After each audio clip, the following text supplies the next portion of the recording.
It's so wonderful to be here, Grandma, for your birthday.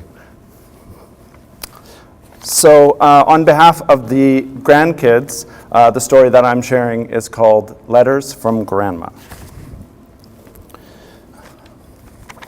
Today I look back at my collection of letters, holiday greetings, and postcards, all handwritten, sent, and signed, Love, Grandma, with her signature smiley face, years ahead of today's classic smiley emoji.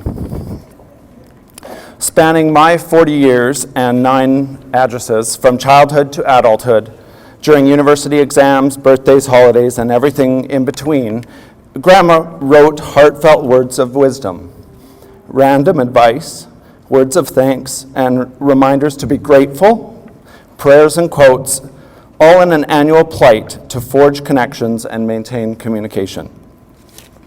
Today, our hearts sink and faces frown if the blinking dots don't appear immediately following a text.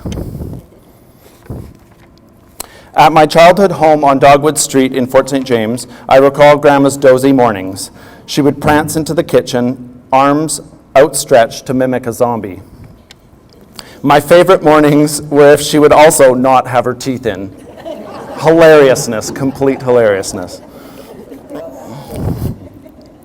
Tea or coffee in hand, Grandma sits at the edge of the kitchen table, peering out the window to predict the daily forecast. Her large black address book, tied together with red elastic bands, holds countless meetings, interactions, neighbors, friends, on planes, people on planes, trains, and buses, and well, simply put, all who make or have made a mark on her life and capture part of a moment of this incredible 10-decade story. Grandma meticulously and alphabetically went through her address book to make sure she didn't leave anybody out. You would never quite know what you might receive in a letter, toast crumbs and all.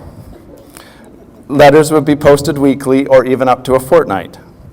Sometimes you might even get a second letter, also in the envelope of the first, and it may not have even been written on the same day, nor in the same location. One of the backs of the envelopes that I have, instead of the return address, she just wrote, Traveling Grandma. My favorite part was trying to read the loops and scrolls, up one side, down the other, drawings smooshed into corners, front and back. No piece of paper left unused.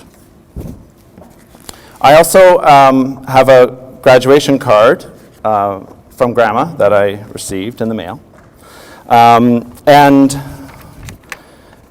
in the card, Grandma wrote, "May your dreams come true," along with a favorite quote of hers from Oliver Wendell Holmes. And she noted at the end of the quote that this quote will last for at least 100 years.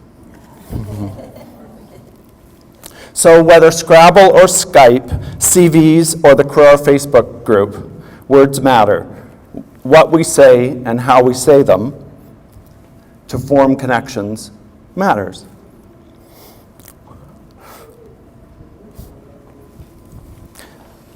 Thank you, Grandma, for all that you have given to us with only just a letter.